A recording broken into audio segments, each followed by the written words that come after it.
Second, all of you will be starting in 1 second once the live stream goes on. Okay, hi everyone. Welcome to today's microlearning, unlocking your sense of humor at work with Drew Tarvin and Rajiv Satyal. Before we start, in the chat, please enter your name and what city you're coming from. If you want to network and continue the conversation after this call, include your LinkedIn profile. For those who are watching this on live stream, LinkedIn, YouTube, Facebook, or Twitter, we want you in the conversation as well. So tell us where you're coming from in the comment section. What city you're coming from if you want, add your LinkedIn profile. Also feel free to connect with each other because we're building community here. Also make sure you comment if you want a hallelujah, if you have a question, put it in the comments. We want to make this a conversation, a dialogue rather than a monologue. For those of you who are new to Community of 7 microlearnings, the purpose is really to help our listeners elevate their mindset and skill set by bringing leading authors, coaches, executives, founders, and subject matter experts. Our goal is to democratize leadership development for all. Not many of us can afford executive training, which can cost upwards of $500 an hour. That's why we make these microlearnings open to the public and free. And this is also why we have a global audience. So whether you're watching this from Kingston, Jamaica, Vietnam, Manila, or the US, we want to democratize knowledge and uplift our global community. I really want to thank the community of 7 core members and supporter members for supporting these talks with your membership dues so we can help more people around the world. Our goal at Community of 7 is really simple, and that's to train over 1 million people in the next decade. So thank you for making this microlearning and joining the movement. So what's a microlearning? It's a small bite-sized training and development that focuses on small learning units with just the right amount of information to help learners achieve a goal. This is not a webinar where you passively listen to a talking head. We want you to take 1, 2, 3 actions immediately after this call.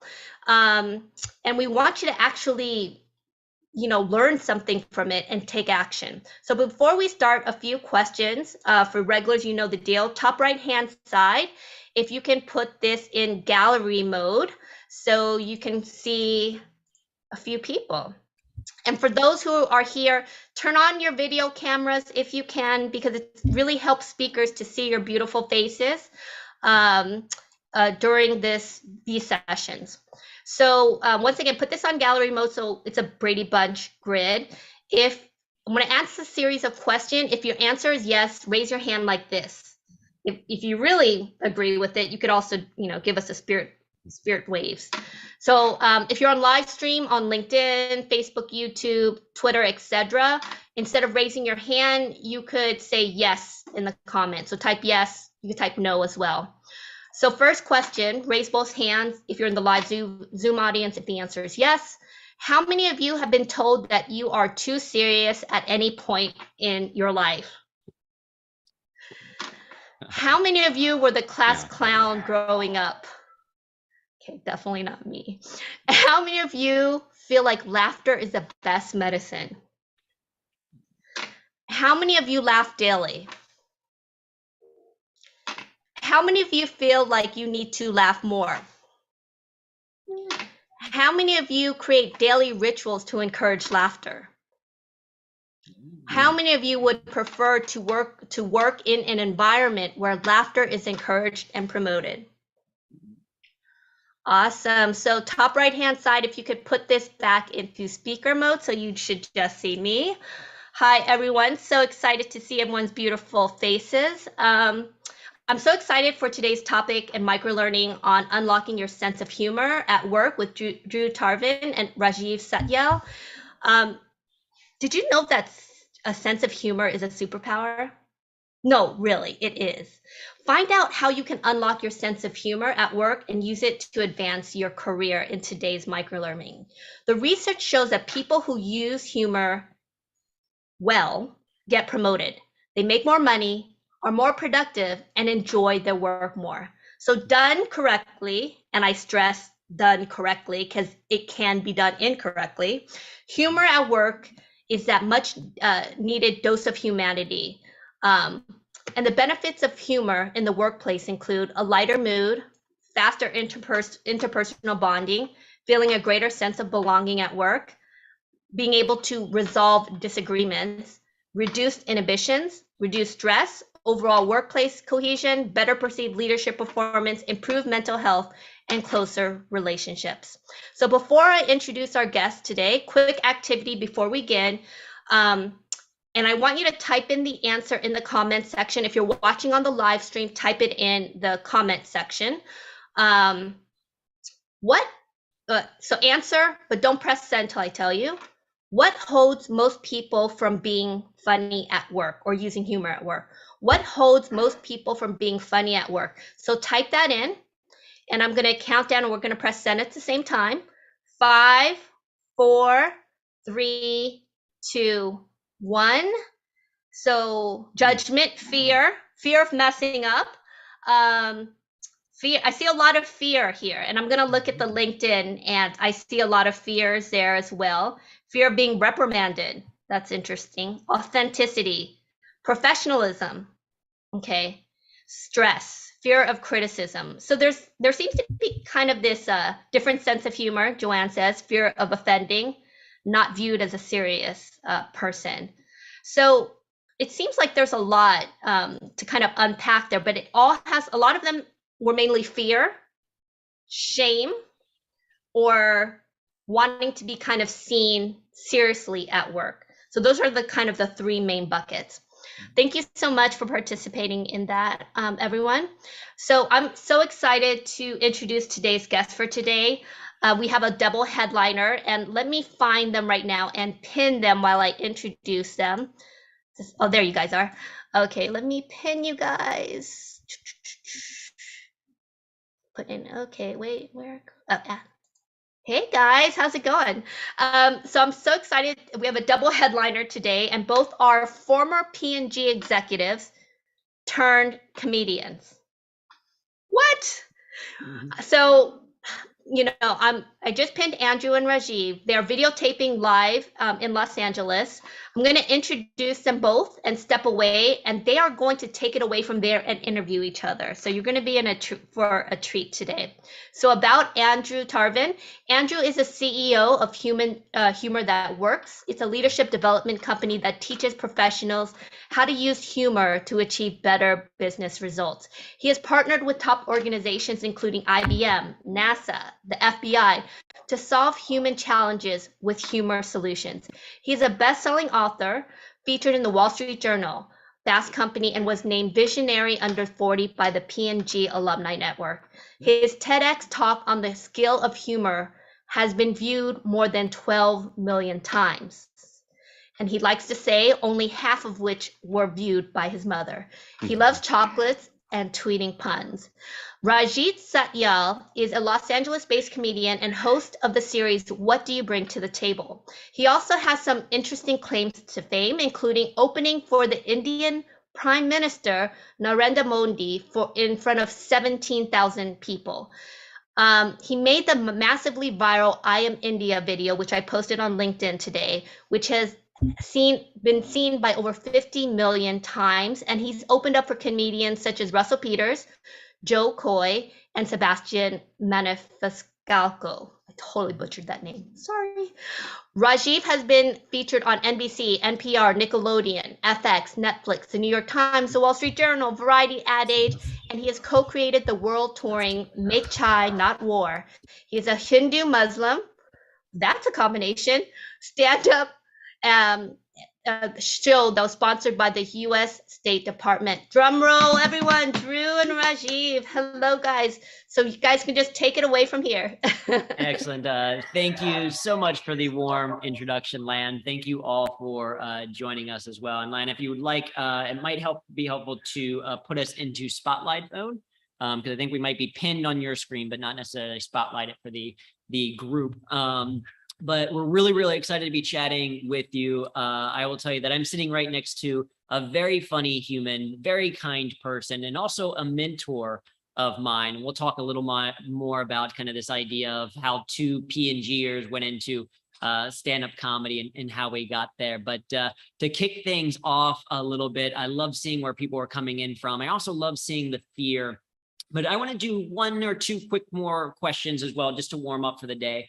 Go ahead and share in the chat on a scale of 1 to 5, how important humor is in your work in life. 1 being it's something that you barely ever think about, or in fact think of humor as a detriment. 5 being that it's really, really important, something that is crucial to how you get through the day. So 5, 5, some 1 a little bit lower, 7. Yeah, we're seeing if anyone has a scale up to 11 or anything like that, like this is Spinal Tap. 8, exactly, I love it. So a lot of people are there. Second question, 155, that is way on that scale. Share in the chat on a scale of 1 to 5, and we'll use Roman numerals this time just to kind of differentiate between the two polls. On a scale of I to V, so 1 to 5 in Roman numerals, let's rate your skill of humor, how capable you are at creating humor. So an I being you've never made anyone laugh ever, and a V being that you're constantly making people laugh. People tell you that you should do stand-up comedy. So Jeff is at a V. We got a lot of people at 3, a lot of people at 2. Alina is at X. So she's like, I am crushing it. Amazing, right? So there's a whole mix. And so today, part of our goal is to, 1, hopefully help you laugh or smile a little bit in this session together. But for the people that are in the lower range of how important humor is, we might help you to increase that rating to understand that humor is absolutely a vital skill to being successful in today's work environment. And for the people on the lower end of the scale, when it comes to the skill of humor, we're going to help you to try to understand that humor is a skill that can be learned. And part of that comes from a little bit of different styles. And Rajiv kind of and I are representations of that different styles in some way, and we have similarities as well. So fantastic to hear. We're also going to be, we want to answer your questions. We'll address that idea of fear kind of coming up, but also as we go through, we understand other objections or obstacles that you may have, and using humor a little bit more in your life. But perhaps maybe it's helpful to get started into understanding a little bit about who we are as people in terms of why we are talking to you today. So Rajiv, what is it a little bit about your kind of your background in corporate, and what was your journey then into using humor? Well, I was the class clown, back in the day in high school, and I started doing stand-up comedy on the side when I was in college, and then I got a job at Procter & Gamble, and it was time to get serious and do all that stuff. I was still doing it on the side, so there was about a 4-year overlap there. And when I worked at P&G, I worked there for 6 years, I think it was, from 2000 to 2006. And then I turned 30 and I freaked out that I spent my entire life in Ohio. I was born and raised in Ohio, proud Ohioan. That said, there's more to life than one state. So I packed up and I moved west and found out the comedy scene in Indianapolis wasn't that much better. So I kept walking. Yeah. I'm kidding. I flew directly to LA. I was a brand manager of Fiji Water for 12 weeks. It was not an internship, supposed to be a full-time job. And then I went into comedy full-time. I've been doing it full-time for 16 years. Which is incredible. And so did you use any of what you were learning in comedy when you were still at P&G? Did I use anything in comedy and apply that to P&G, or did I use stuff at P&G and apply it to comedy? Well, I guess a little bit of both, maybe more relevant, because I think we have probably more corporate people on the line than we do stand-up comedians. Sure. Maybe by fair. Kind of, well, there were a couple 5s and a 10 there. So exactly. Never know, but so I'd say more of, did you start to see the applications of either in terms of mindset or in terms of use of humor, in terms of the marketing and the product supply work that you're doing at P&G? Definitely. I mean, I think that stand-up comedy is usually a funny argument, right? I mean, there are jokes, obviously, and you're looking for incongruencies. But a lot of time, what I mean by incongruencies is people go, do you walk around with a pen and a pad looking for stuff that's funny? It's not so much that, as you know, it's more things that just stick out. And it seems like that didn't quite fit in the rest of it. So if you see a grid of, it's a white sheet with a bunch of black dots, and you saw one big pink one, you're like, oh, that looks funny. Right. And what do you mean by it looks funny? It means it's different in some way. It stands out in some way. Or if you feel funny, your stomach hurts a little, like I feel funny. You don't really mean like you're about to break up in a stand-up comedy routine. You mean that you are feeling different from how you normally feel. So I think those sorts of observations of, making a funny argument and maybe like a 3-point bullet kind of outline or whatever else too. There were a lot of things that seemed applicable from comedy to marketing and making arguments all the way down to just relaxing people by telling a joke. People are more receptive. It's very hard for people to be angry at you if they're laughing. Yeah, absolutely. Like there's a concept that we often talk about, like if people are laughing, then they are listening. right? And if they are listening, then you can tell them the marketing message that they need to hear, or you can tell them the message they need to hear as their manager, or you can communicate an really important message to them, et cetera. And so humor is a way to capture attention. It's a way to engage people a little bit longer, to train some ideas. And so we'll talk certainly a little bit more about the benefits, and also we'll spend a good chunk on the how, because that's probably what a lot of people care about. My journey is similar, but also different in some ways, because I was not the class clown type person. I am the stereotypical engineer.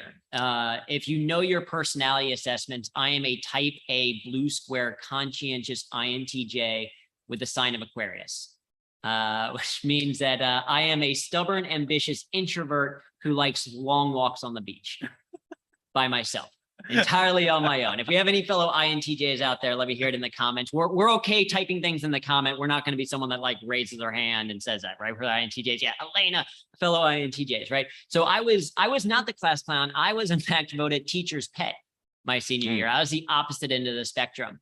But I was pushed into comedy in college. I went to the Ohio State University, got a degree in computer science and engineering. But while there, a good friend of mine wanted to start an improv comedy group. He needed people and forced me to join.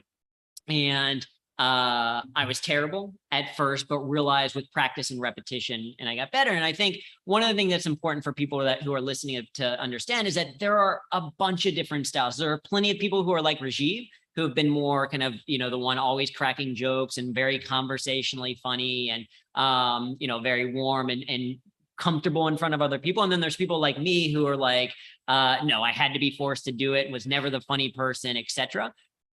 All of these different styles can find different ways to use humor. We'll talk a little bit more about those different styles of humor as we come up, but it's important to recognize for people as we set the stage for today is, first of all, that humor is a skill, which means it can be learned by anyone who's paying attention. And then two, that style can also be very, very different. And that the way that you express humor might be different than the way that I do. And Rajiv, I think you hit on an important point around this idea that it's sometimes just what's interesting. Like when we talk about humor, that's the reason why this is about humor and not specifically just comedy, is that humor is more broad than comedy. So it may not be about making people laugh out loud all the time, but it might be getting them to pay attention, to lean in, to smile a little bit more. So I think we have a great example like Joanne. I'm looking at people's virtual backgrounds, and Joanne has a beautiful painting over her left shoulder. And that is something where it's like, oh, that is visually interesting, something separate than what I'm used to. I want to like, okay, that brings my attention in. And that's not necessarily, I'm not like cracking up from it, but it is compelling. And that might be an example of humor. So it can be both big and small, which I think is a relevant thing for us to talk about. So why is humor a valuable thing for non-comedians, right? Because this isn't a group of stand-up comedians. For this audience, what's your take on what can people learn, or what can they gain from having a better understanding or a better use of humor? I will say that comedy speaks and humor listens, meaning that comedy is like when you're saying it, right? A sense of humor, it's a sense. It's like a fifth sense or a sixth sense. It's like I have a fifth sense. I have ESPN or something from Mean Girls. It's this whole thing where it's like you're taking it in. As long as you can laugh, that is a sense of humor. You're sensing what somebody's saying, whereas comedy is you're performing it, or you're writing it, you're putting it out there like that. So I think those sorts of distinctions are important. I think comedians for sure are observational, to some extent introspective as well. So we spend a lot of time, feeling, thinking, sitting with things, all the things Lan was talking about, the Calm app, getting in touch with ourselves. So I think that there's a lot that we can learn just in terms of observations, and then being able to take that and communicate it. Because if you do get a laugh, like you're saying, people were listening, and you obviously articulated it in enough of a way that it landed. And I think that's the big difference, between comedy and drama. I've been reading Judd Apatow's book. He wrote a book 10 years ago called Sick in the Head. And he sits down with a bunch of comedians, and he started interviewing comedians in like the early 80s when he was still a kid. And he is still doing it today. Of course, Judd Apatow is a director and producer in Hollywood, made Knocked Up and 40-Year-Old Virgin and all these films, really funny films. And he's talking about all these different things and what he's learned through doing all these things. And one of the reasons that comedies don't win Oscars a lot of the time is because when comedy works, it looks effortless, right? When you see a big dramatic scene or a big action scene, it's like, oh my gosh, we got to give him an Oscar. That looks so hard. Whereas the best humor it didn't seem like they put any effort into it. And that's such a shame because it took so much Yeah. work to make it look effortless, as they say. And in drama, you know, you're going to get those, you might get tears, but at best, sometimes a dramatic statement, people might just go, okay, but a comedic statement doesn't work unless you get a laugh. So Yeah. I feel like there's a lot of measurement in comedy that people don't really see right in front of you, but behind the scenes, it's really a lot of what we do. Well, and I think that you're exactly right. That idea of sense of humor also, that can help you adapt to the challenges of life. Mhm. Like that's part of what I think for me, I personally have gained from using humor is this idea that, you know, a situation can occur and it doesn't quite control me. It helps to improve my perspective. And I think I'd be curious to hear people's response to this question, because a lot of times people are like, okay, I don't want to use humor because we already saw it. Like, oh, I might not be seen as professional, or as there's a fear of like what other people are going to think. And the reality is that humor can be an incredibly valuable skill to being more effective in your jobs. You can take the things that Rajiv is talking about, and if you can put them into a work context, it has a huge application. And I think I can somewhat prove that with a very simple, very important, very dumb question. Okay. So I want people to answer this very simple, very important question in the chat or in the comments. And it is, you can answer it as well, Rajiv. Would you rather do something that is fun or not fun? Okay, go ahead. You go ahead and answer in the chat as well. Let's see what people say. Let's get this onto LinkedIn and the stream as well. So I'm seeing fun, fun, fun, fun, all caps, fun, exclamation points, tons of exclamation points, fun, fun, fun. Yeah, other people like, depends on, you know, is it going to cost me any money or is it illegal? I don't know. Like, no, 99.9% of the people say fun, right? The people that we work with say fun. So it stands to reason then, if you were to say, make your emails just a little bit more fun, would people be more likely to respond to them? Or if you were to make your meetings just a little bit more fun, would people be more likely to attend? Or if you're to make your own work just a little bit more fun, would you be more engaged in it? And the research shows us the answer is yes. We have on our website, Humor That Works, we have more than 30 benefits backed by research, case studies, real world examples. So if you want to read through the peer reviewed articles and the studies and the things that they've done, you absolutely can, but just know that simple, important, dumb question holds true for a lot of people. And so if you can start to intentionally add a little bit more fun, a little bit more levity, a little bit more humor, you're going to see these tremendous benefits. Now, a lot of what people said is in terms of the thing that's preventing people from using humor is a little bit around fear. So I want to make sure that we cover that, because people aren't necessarily afraid of having fun. They're like, oh, I'm going to have so much fun, I'm going to explode. Like, no, that's not that. There are some dangers to humor. So go ahead and share in the chat. What are some of the dangers or what are some of the risks to using humor? And as they share that, what is your take? What is your thought on from a professional environment? Obviously, there's different risks for, say, a stand-up comedian using humor, but what do you see as some of the dangers or the risks of using humor? I think people here are, not surprisingly, very insightful when they said, you know, may not be taken seriously. I may make a mistake. I might offend someone. Different styles of humor land for different people and all those things. So it does come with a downside. But a good friend of mine has at the bottom of his emails, and it just reads, the risk is not taking one.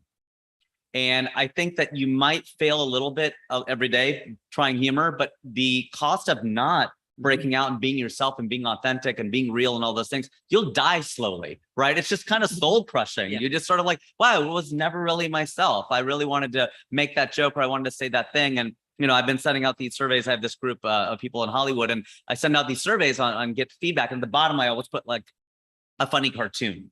So even though those aren't my own cartoons, my own jokes, I make the questions funny, but at the very end, there's a funny cartoon. And our 9th grade algebra teacher used to do that as well. And, you know, it was all, you always look forward to it. So I think that there's this idea, and I know you've talked a lot about this too. It's one of your tips in your books, which is that you don't necessarily have to be a stand-up comic to be funny. You can start gathering these memes and these sorts of cartoons and include that in your emails or whatever else. And one thing I learned, because I got in trouble a little bit at P&G for just joking around too much, not surprisingly. And, you know, one of my bosses said to me, look how the director does it. And he was a really funny guy. He opens with a joke and he closes with a joke. But during the meeting, he's pretty serious.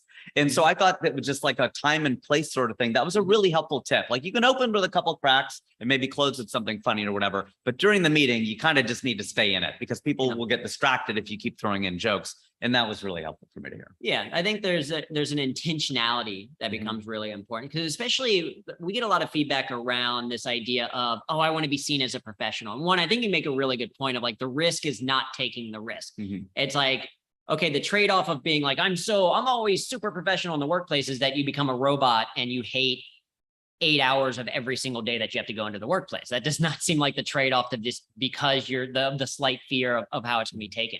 And a lot of it comes down to the intentionality, but at least for us, the client work that we do at Humor That Works, we have some pretty serious clients. We've worked with the United Nations, with the FBI, with the Red Cross, with emergency first responders, et cetera, people that you would not mistake for goofing around on the job. Right. And exactly to your point, it's not to say everything should be humor related, but it's understanding the intention to what you want to achieve with that humor.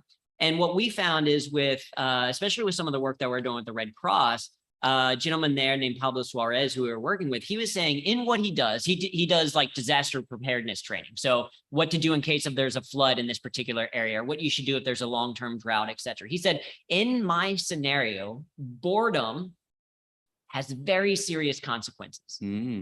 Right? If people aren't paying attention to my message about what to do in case there's a flood, and then there's a flood, they might die because they were so bored listening to this message. And so if what you are communicating is important, or if what you are doing is in your role or in your life is important, then you would use any available tool that you have to be more effective at communicating that idea or executing that idea, of which humor is one. Exactly to your point, not all the time, right? But in certain scenarios. And so I think that the risk is certainly higher to not do it at all.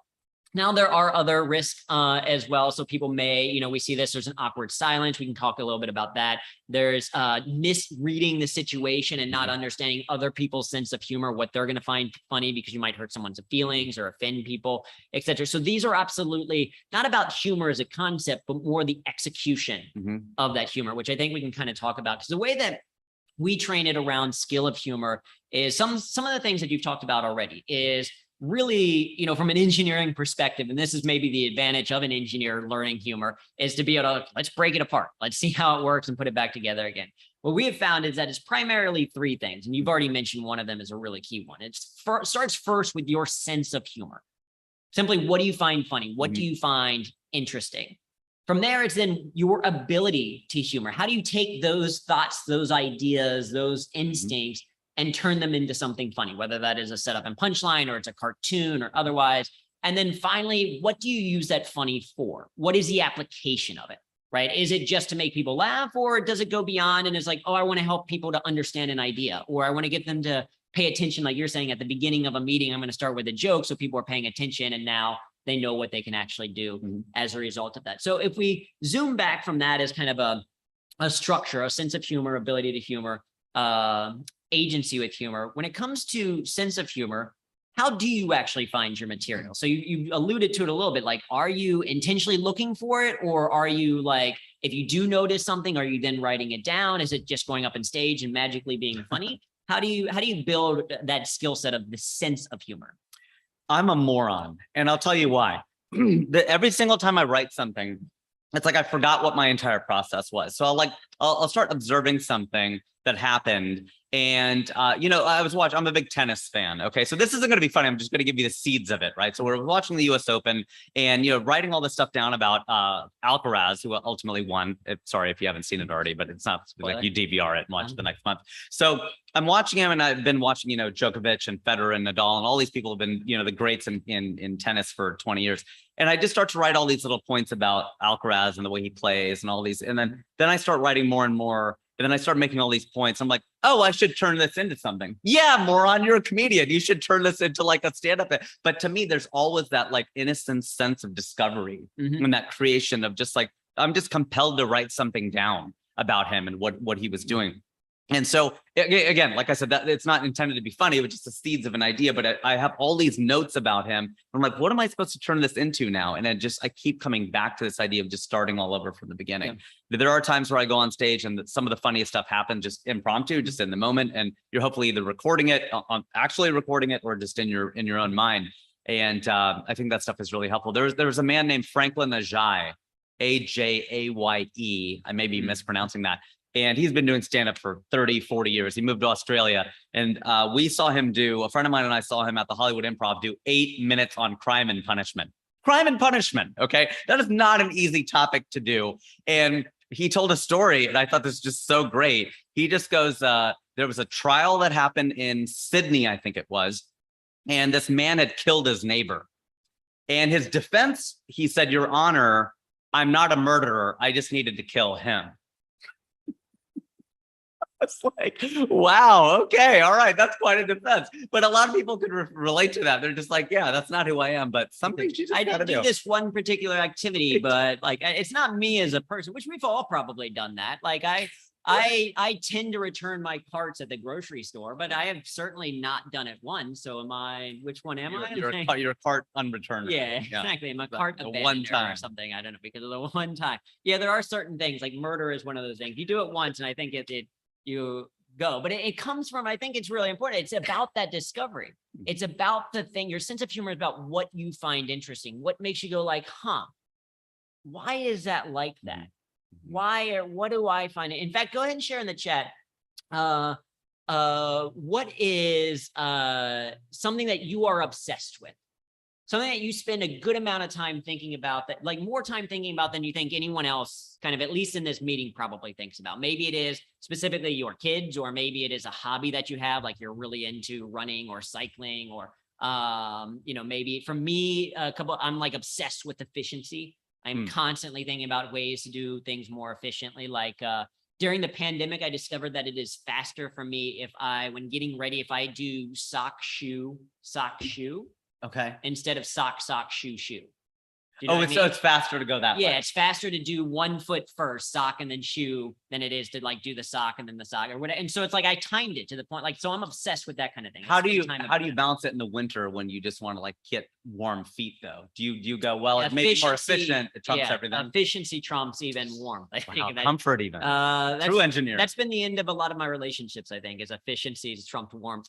And a lot of which is good though. I married a German. My wife is German. She is the first German person I've ever dated. It's the most efficient relationship I've ever been in. So I think it actually works out in those scenarios. So people think about food. I think about dogs a lot. Cooking, food, transformation, speaking confidently. Like these things that are your obsessions or your opinions, they can become the source of humor. They can become the thing that then you start to share, because you're like, why is it this way? I can explore that a little bit more. So you can take your sense of humor and turn it into ability humor. But what's interesting, as you mentioned this, is we've found that if you take these kind of 3 components, sense of humor, ability to humor, and agency with humor, depending on how you apply them, it actually translates into what we consider 7 primary ways for you to express your humor in the workplace, 7 humor personas, if you will. And for the people that have a really strong sense of humor, that are constantly laughing and smiling, we consider those to be like enthusiasts. That's a tremendous, even if you do no other form of humor than to be enthusiastic and smiling at other people, that can be a tremendous way to bring humor more into the workplace. For the people who are on the Zoom call that have their videos on, that are nodding along, smiling a little bit. So like Will is doing it right now. I appreciate, like Deanne has been cracking up. It's been beautiful. Like that is incredibly warming for us as speakers. They're adding to this event right now because of their positivity, because of their enthusiasm, because of their appreciation.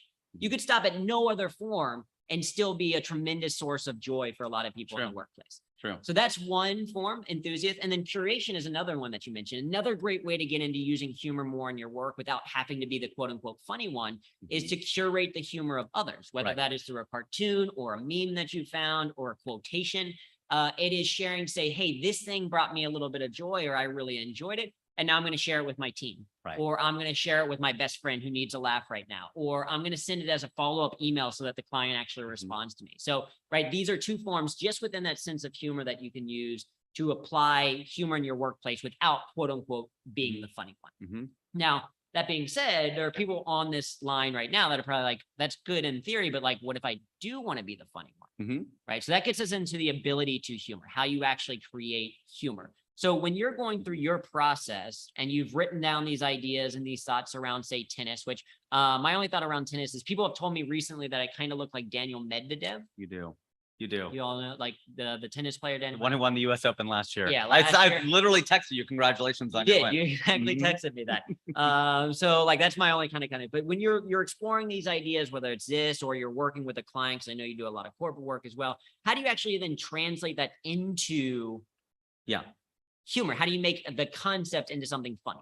So I look for analogies. That's a big thing. I think, and you can do that every day in conversations and that really does show active listening, right? If someone says something, this is something later in the conversation, like, oh, it's kind of like this, and drawing these parallels that people go, oh, that's kind of funny, right? It may not make them laugh out loud, but you show that you were listening, and also like you're relating one thing to another, and you see a lot of comedians do that. That would be like this, or what's next? That like there's this kind of like heightening, and in comedy you can either go analogous, that's what I'm saying, giving an analogy, or you can heighten. And what heightening means, like, oh, what's the next thing they're going to do? If they're going to start here, where are they going to end up?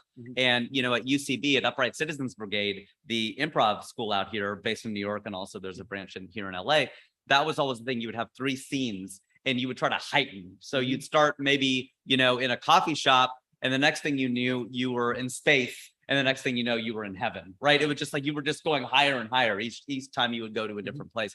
And that was one thing that we would do.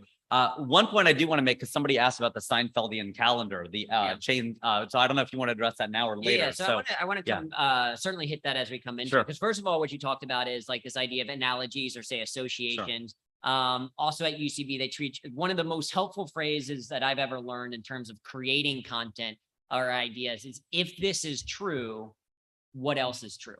Or if this is true, what else could be true? So for example, one of my favorite comedians is Eddie Izzard, and they have a fantastic bit called the Death Star Canteen. If you have not watched it, I encourage you to make yourself a note right now to Google Death Star Canteen and watch it as soon as this is over. It is 7 minutes of joy that you will be bringing into your life.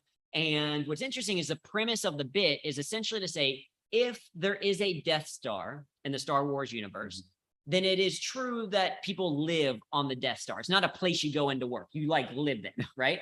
And if people live on the Death Star, then it's true that they have to eat. And if it's true that they have to eat, then it must mean that there's a cafeteria on the Death Star. And if there's a cafeteria on the Death Star, then it is possible that Darth Vader has been to that cafeteria. And so then the bit is like 6.5, 7 minutes of what would it be like if Darth Vader going to this cafeteria and the interaction that they have. And it's just a very funny act out. But the premise, the logic of it is, if this is true, what else is true? So anytime you have this funny, interesting idea, or this thing happens to you on your way to work, you have this crazy interaction with the customer or whatever, you can start to explore that idea of, if this is true, what else is true? So there is a science kind of to humor, because you can apply that then to like associations or analogies that Rajiv mentioned, or you could turn it into, say, a comic triple, or you could do a little bit of incongruity. You could create a kind of custom setup and punchline, etc.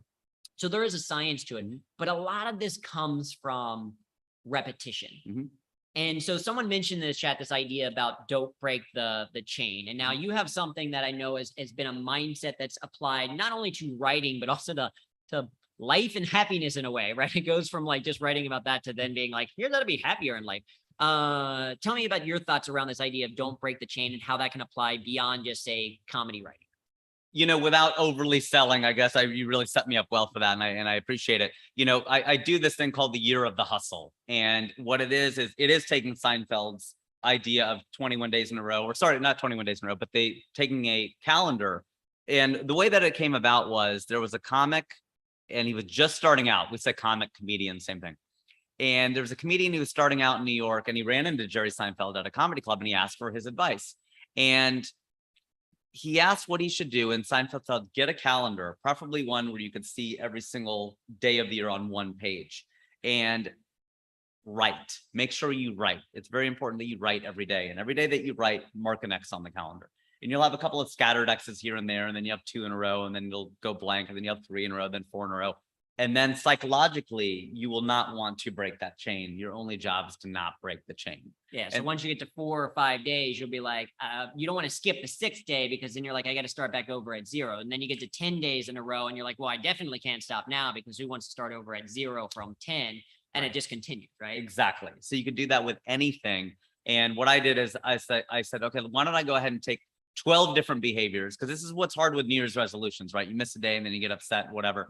And I thought, okay, let me take the easiest thing first, and I'll start in January. And for 30, because it takes 21 days to form a habit, although I think the other day you quoted it might be 73 days. It might be more than 21. But at any rate, you get it going. And in January, you say, okay, you know what? I'm going to meditate every day. I'm going to do it for 5 minutes a day with the Calm app if you're Lan, and sit down and listen to Post Malone. And you will be able to do that every day, mark an X for every single day, January 1st through 31st. And then in February, you say, okay, you know what? I want to start drinking a lot more water. I want to drink more milliliters if you're in Canada, more ounces of water every single day. And then you add that in February. You don't stop meditating, because then that would defeat the purpose. You are now this person who meditates and drinks a lot of water. Then you go, you know, I need to eat greens every day. I'm going to add that. I need to write every day. I'm going to add that. And so by the end of the year, you are, in theory, this transformed person who's doing all of these different behaviors.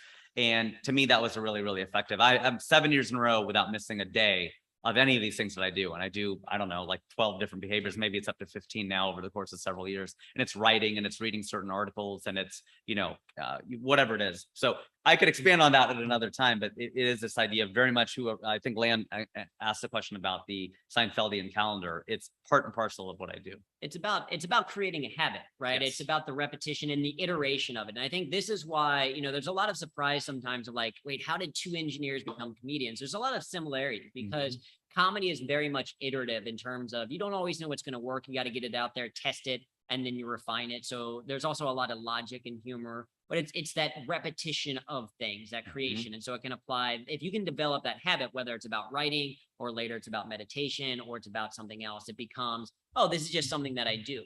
What's really interesting from a humor perspective, the reason why humor can also be such a valuable skill to learn is that through that repetition, it starts to change how you see the world, because it's not that funny things happen to funny people. It's that funny people see the things that happen to them in a funny way. And there's a equation in comedy that we sometimes talk about that says comedy equals tragedy plus time, right? And the context of that is that if something tragic happens, after enough time has elapsed, we can start to find the comedy within it, right? So this is why I can joke about how awkward I was in high school, because it's like, it's enough time has elapsed. I'm not quite that awkward anymore, and I can make jokes about it. But in college, I did not want to talk about me in high school because it was too awkward to talk about being awkward. But right, enough time has elapsed. But what's interesting is there's an interesting correlation, I think, to that, or corollary, if you will, mathematics term, is that if you can take something that happens to you and find the comedy in it, it removes, or at least eases, that sense of tragedy. It says that even in the face of adversity, this thing happening, at least it's not going to control me, or at least it's not going to rob me of the ability to find joy or to find humor in a situation. And that's partially one of the benefits to being able to have this skill set of humor, in addition to improving your communication skills, or in addition to building better rapport with people and being, you know, building stronger relationships. Part of it is it helps you to manage the ups and downs of life a little bit better when you can have humor and humility in that particular situation. So that leads us a little bit into our final section. Could I say one other thing about that? I think that's what people mean by that's what they want in a life partner, is a sense of humor. Is they want less frustration, right? When I'm trying to put the pants on my 14-month-old child and his legs are kicking all over the place, if you saw that in a movie, you would laugh. But it's happening to you, and you got to get ready for work. It's not so funny, but it is funny. And that's the thing, is like just not getting frustrated, not, you know, just losing your mind, just enjoying that moment. And somebody had written something about that, like, I have dirty dishes, that means I have food. Right? I have a dirty house. That means I have people who live in it, and I'm doing things. I'm sweaty. That means I had activity. It's just like you said, a mindset of going, just don't lose your mind. Just enjoy this and laugh at it, because you're going to laugh at it anyway. You may as well try to laugh now. And that's a daily challenge that doesn't come easily, but I think that's my little corollary onto your point. But having the habit of it is where it starts to become a little bit second nature. This is the value of, say, taking an improv class, is you learn yes and is this mindset, and then you get into practicing it as a component. And that's where we can kind of talk about this application piece. And so, you know, I'd love to make this interaction as we think about the application piece. Go ahead and share in the comments or in the chat a challenge that you're faced with right now, something that is on top of your mind. Maybe it's a presentation that you've got coming up, or it's a stress of dealing with everything out in the world. Maybe it's a meeting that you have to go to a little bit later. Maybe it is getting the pants on, taking them back off this evening, taking them off a little bit later, changing a diaper. what is some type of challenge or thing that you're faced with? And let's see if we can think about how humor might apply to it, because that's what we mean by the application of humor, is not just humor for the sake of humor, saying, okay, let's get out there and have you do stand-up comedy, although it will improve your public speaking skills, but rather, can humor be a part of the solution to some type of problem? That's what we mean by the application component of it. Okay, so Vanessa said, hey, I just got laid off. That's a pretty significant challenge to deal with. And thanks for sharing. That's pretty vulnerable. Obviously, one, thank you for the vulnerability and for sharing that. That's a significant challenge. And the idea around humor isn't to say it's going to magically make everything better, right? It's not to say that everything is perfect, right? It's not toxic positivity. That's one of my annoyances as an engineer, that I love so much about this positive psychology movement that I think is fantastic, but some people take it too far and it turns into toxic positivity, where it's like the Lego movie and you have to sing like everything is awesome, even when things are clearly not awesome. It's like, no, it's okay to be frustrated. It's okay to be sad. It is okay to be angry or upset.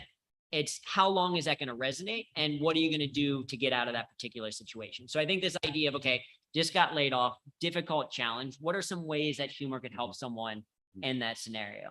Anything come to mind?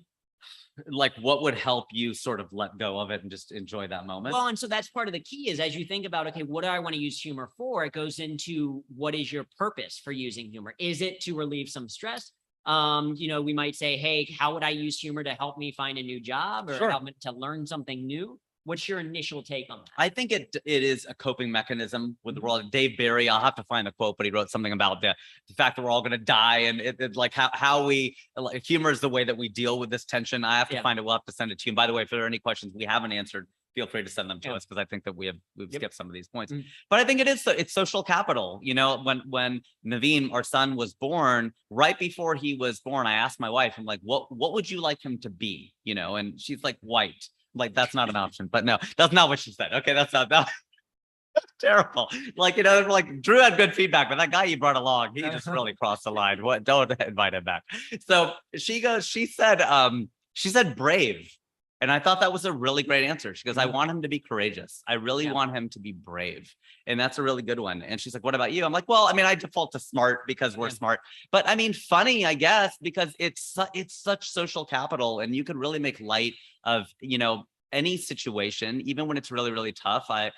People, they make jokes in the most awful of situations, but if they do it right, like you said, when done well, when done correctly, gosh, it can really provide some levity at a time where it's just, things aren't funny. And we talk about this. I'm a natural born optimist, but I've learned to become a pessimist over the last few years. And I'm wearing this new suit quite well. And that said, there's still people who make jokes and you're like, okay, that is funny. Okay, that was funny. Okay, that was funny too. So I think as long as you're able to do that, it's a defense mechanism, but it's maybe also something that I think it can give perspective. And exactly to your point, like when we talk about, at least with humor that works, when we talk about the application piece, when we're working with organizations, companies around this thing, we take them through what we call a humor map, which stands for your medium, your audience, and your purpose. So the medium being, how are you going to execute that humor? Is it in a virtual meeting? Is it in a one-on-one conversation? Is it in your own head, right? Dealing with the stress of life.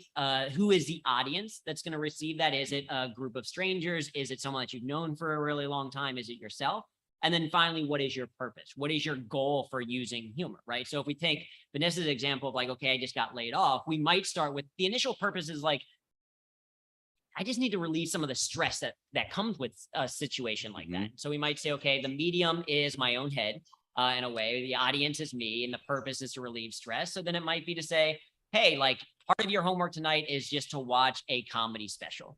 Like, take an hour to not worry about the things that are happening. The life is still going to exist an hour from now. Take 1 hour to just laugh, to just enjoy a moment in life. And so certainly we have plenty of, like, Ali Wong her special is very, very good on Netflix, fantastic. Or I'm a big fan of Hannah Gatsby, or you can watch Seinfeld's most recent. Like, we can give you tons of recommendations for suggested specials to watch, but it's like, take an hour just to have a little bit of joy about this particular thing, reset a little bit. And then we might say, okay, the next scenario from there might be to like, okay, how can I start to reframe the situation? how can I understand, okay, what went wrong into that particular scenario? So then you might do a writing exercise about this particular experience and then go through it. And then you might say, okay, well, how can I add humor to, say, networking, right? 70% of jobs are found through networking. So you might need to start doing networking events, but that sounds terrifying to an introvert like myself. So how can I use humor when I'm going to a networking event? And so, right, we can step through these different phases and all of applying them to the medium audience purpose. Now, Lan, you are green in my screen, so I don't know if that means you have a question or a prompt, or you're getting ready to say, we got 10 minutes, shut up, wrap up. No worries, Drew. No, so we have some questions, so I just want to make sure that some of them are kind of asked.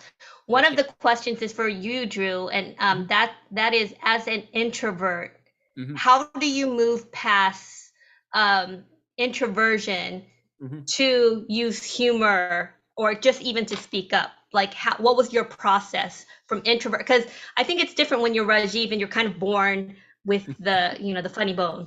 But how does it work as an introvert? Like, what are the skills you need to do to kind of, become funny? Right. Yeah, it's a great question. And introversion, extroversion has nothing to do with social capability. It is just something that is learned. But if you think about it, if as an introvert, you recharge by being by yourself and reading on your own, etc., then growing up, you're going to be on your own, read, etc. If you're an extrovert and you recharge by being in front of other people, then when your parents had people over, you're going to be out entertaining them and joking. And so by the time you get to adult age, the sheer number of conversations that an extrovert has had is just drastically higher than an introvert has had. So it's not your overall capability. It's probably just practice and repetition. And so my way to getting more comfortable with that was by doing improv. And that is because it sounds terrifying, but for an introvert, an improv class can actually be very helpful because it's a very structured conversation practice that you're getting. It is only you, 8 people with a teacher. Everyone is there to learn. They're probably all going to fail and mess up. So it becomes a safe space to get some of this practice and repetition trying. And you're just learning. You're basically getting these reps of conversation, of yes-anding in the moment, etc. And it starts to build your confidence into say, oh, that is something that I can do. I can apply this as a particular technique. I can actually try this. And so that's what it was for me, was basically doing improv and being forced. And now the beauty of that is they don't ever really record improv class. So if you mess up terribly, if you are awkward, if you pause for a minute before you respond to something, no one sees it except for this place. And it is much more valuable. And this is true of any type of humor that you're learning, is you want to find spaces that are safe where you can fail. Because you don't want the first time for you to try something new to be in a high stakes scenario. If you're an introvert and you are looking for a job, you don't necessarily want the job fair to be the place that you are, in addition to trying to sell yourself as a person, also learning the skill of networking. Right. It's like, no, you want to get that in reps other places. So improv is a super safe place that you can do that. There are also meetup groups. Toastmasters could be another place to kind of do it. But ultimately, it becomes a rep thing. From a mindset perspective, I will say that I still don't love networking or those types of things, but I know what they get me to. And my life would be so much more limited without this skill set. And so if you may not ever love networking, or you may not ever love conversation with strangers, but just recognize that some of the things that you want to achieve in life, they likely require interacting with other humans. Unless your goal is to live out in the woods completely on the land entirely by yourself. No, you're probably gonna have to interact with other humans. So it can be beneficial to learn that skill set. Yeah. I love that. I'm just gonna read some of the comments. Also from Jeff Harry, also sharing in community our worst ways we got laid off builds empathy and connection and reminds us that we're not alone. Nicole, humor leads to vulnerability and more comfort with being yourself, and more relaxed. And real let quick, me know just on if you that guys, one, yeah, sure. that I think is a really great observation. And what's really interesting about humor and vulnerability, we sometimes get this with HR groups, and when we're talking about culture, is they ask, what comes first, the humor or vulnerability, or vice versa. And what's interesting about both humor and vulnerability is that they're both often reciprocal. Like the sheer fact that Vanessa was willing to share this piece of thing is oh, I'm willing to share more about her opening the door of her own vulnerability gives me permission to be more vulnerable myself. And humor is the exact same way. That's what I found at P&G, is as I started incorporating more humor into my work, other people started doing it as well. You can be that patient zero of humor, vulnerability that spreads kind of through an organization. So I think that's a great connection of those two things being closely I connected. love that. I think Brene, And, isn't that Brene Brown where she said everything you ever wanted is on the other side of vulnerability? Yeah. Love that. And this is a question for Rajiv. So being South Asian, you know, in a culture where you have a choice of being a lawyer, a doctor, or an engineer, and I guess you were an engineer for a second. How did you, the trifecta, how did you convince your parents that, you know, that you were going to become a comedian? Like, how do you kind of like, you know, there's certain kind of cultures where, for example, I was in marketing for 20 years, and to this day, my mom does not know what marketing and advertising is, you know, because there's only 3 or 4 different professions in the Vietnamese culture that's really recognized. How do you kind of do that and transition and kind of overcome some of the cultural barriers? There's a difference between supporters and believers, and your loved ones are going to support you, hopefully, or enough of them will. Belief happens over time when you prove it, right? So you see it happen in their eyes after a show where you get off stage and you killed, you murdered, you did really, really, really well.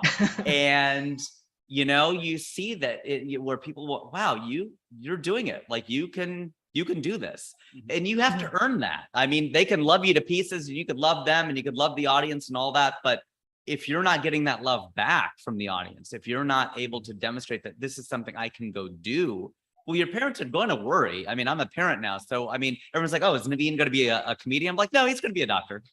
And just like. They must have been so proud of you when your I Am Indian skit went viral. I mean, that was amazing. Yeah, thank you. I mean, I think that really sort of put, the highest compliment I can get is when, you know, I got parents writing to me, hey, you know, we came to the United States, we came to Canada, and we're Indian. I've been trying to raise my kids Indian, but they don't want to do it. And then they saw your video and then they were proud to be Indian. And I'm like, wow, that's like, geez, like that's what every artist wants. That's what every creator wants. It's what every, you know, that's beyond entertainment. Then you're really getting to love and art and all the things. And to me, that was like, there are people who do things their entire lives and they never have something that meaningful that connects with people. They can be very commercially successful, and I'll take that too. I don't quite have the level I'd like it, but I think that having that meaning and that connection is invaluable. So I think that's, I appreciate the question. So kind of closing up, what's the, well, maybe this ties into what you're going to say, Drew, tying this up because we're almost at the end. What's the one piece of advice that you want to leave for the folks who are on this call or watching this via live stream? Like the one tip or thing you want them to take away from this call. So each of you, we'll start with Drew. Yeah. It's a great question. It does tie in somewhat to what I was going to talk about is the biggest strategy. I mean, there's a lot of things that you can do. So we have a bunch of free resources on our website. Our whole mission with Humor That Works is to help people be funnier so that they can be more effective. So you can go to humorthatworks.com, done bunch of free resources there. One of the things is we have a completely free humor assessment. So I kind of alluded to these ideas of different humor personas. So you can go there and find out which of these 7 is probably your primary persona and how that then shows up into the workplace. So that's one thing that you can kind of do. But if you're like, I don't want to give you any of my information, or I don't care about your website or any of those things, that's also completely fine. What it is, it goes back to what Rajiv kind of alluded to, is this idea of a habit. And one of the habits that I really stick to that really helps me is what I just call 1 smile per hour. How can I try to drive at least 1 smile every hour of the day, whether that's a smile on my own face by watching something funny when I'm stressed out, or if I'm going into the meeting, what's one humor thing that I can do to bring a smile to the people of the face around me? Or if it's me with my own daughter at home, what can I do to make sure that she's having a good time? It's simply, what is one thing that I can do each hour of the day that brings a smile to my face? Because it does start to develop that habit. And kind of a little bit to what Rajiv was saying in his answer is the reality is that, you know, if you look at my TEDx talk, there are a bunch of really positive comments on how people like it. And then there are a bunch of comments how people cannot believe that anyone would actually enjoy this unfunny waste of time. And the energy that I ever dedicate to those haters, the negative comments, is energy that I'm not dedicating to people who do resonate with my message or in me living a life that brings me joy. And so if you are allowing people, whether it is a boss or a manager or parents or family members, to prevent you from adding a little bit of humor into your work, you're in essence robbing joy from yourself. You are allowing the perceptions of other people to rob you of enjoying your life a little bit more. And so I would say, make that choice to use it. And it can start with a simple habit like 1 mile per hour. Yeah. Love it. And how about you, Rajiv? Oh, one for me. One for me. Oh, yeah. I was just so caught up in what Drew was saying. I was like, yep, I love that. That's great. Well, I don't know. You can follow my Instagram. I don't know what else you could do. So I'll leave you with a joke. Okay. What is Superman's favorite joke? Here it is. Okay, no, wait, I'll do it again. Superman's favorite joke. Batman walks into a bar because he can't fly. That was horrible. Yeah, it's a dad joke. It's a dad joke. It's a dad joke. Yeah, the Star Wars stuff landed. I figured something nerdy would be good to close on. Not a comic book stuff. Well, thank you so much for that. Everyone, if you can, you know what the deal, go into gallery mode. Guys in the live Zoom audience, turn on your video cameras, unmute yourself because Drew and Rajiv deserve a round of applause. Turn on your videos. Round of applause. Thank you so much. That was amazing. You've inspired so many. Thank you for everyone who's been watching this on LinkedIn, YouTube, Facebook. For those in the live Zoom audience, thank you for coming here. Drew and Rajiv, I am going to work on being funnier. You're pretty funny. Jokes. You're great. You got great energy. Well, and everyone else too, but thank you so much. You've touched so many lives today. Really appreciate you guys. Make sure I put the link to both of their websites, also their YouTube videos, etc. Make sure you support them. For folks who are, CEOs, training, development, you got your next corporate comedians and workshop folks right here. So thank you, everyone. Have an amazing day. Bye, everyone. Bye, y'all. See ya. Awesome. Thank Bye. you. This is great. Bye. Thanks. Had a great time. Thank Thanks you. for having me. A lot of fun.